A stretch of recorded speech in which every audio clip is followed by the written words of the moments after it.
বুখারীতে আসছে হাদিস, কিতাবুস সালাত, নামাজ অধ্যায় প্রথম দিকে রসুল নামাজে দাঁড়াইলেন, সাহাবায়ে কেরাম পিছনে প্রাথমিক অবস্থায় রুকু সিজদায় গরমিল করছে।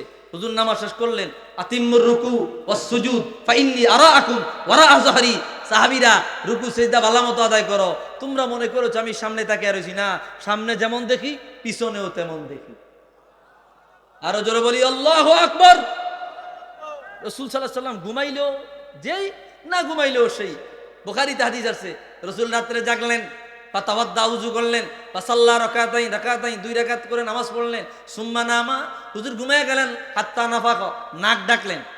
আম্মা জান আয়েশা বর্ণনা করছে, আবার হুজুর জাগলেন, জায়গা উযু করে নাই, নামাজে দাঁড়ায় গেলেন। আম্মা জান বলল, নবী গো, ঘুমাইলে নাক পর্যন্ত ডাকলেন, আপনি বলে দিয়েছেন ঘুমাইলে ওযু ভেঙে যায়, আপনি ওযু করলেন না। রাহমাতুল লিল আলামিন বলল, আয়েশা রে, তানামু আইনায়া ওয়ালা ইয়ানামু কলবি, আমার চক্ষু ঘুমায়, অন্তর ঘুমায় না। তোমরা ঘুমাইলে ওযু ভাঙ্গা যায়, আমি রাহমাতুল লিল আলামিন ঘুমাইলে ওযু ভাঙ্গে না। আওয়াজ দিয়া বলি আল্লাহু আকবার। ভাইরা আমার, রাসূলুল্লাহ শান যদি সারা রাত বলা হয় তারপরও শেষ হবে। এই আউলিয়া কেরামের দরবারে আমরা এসেছি, ওলি আল্লাহর আমাদেরকে রসুল প্রেম, ওলি প্রেম আমাদেরকে শিক্ষা দিয়েছে, আর এই শিক্ষা দীক্ষা আমাদের অন্তরে আমরা মৃত্যু পর্যন্ত রাখবো। রাজি আছি না নাই? কি আল্লাহ তার রসুলের পক্ষে আছি না নাই?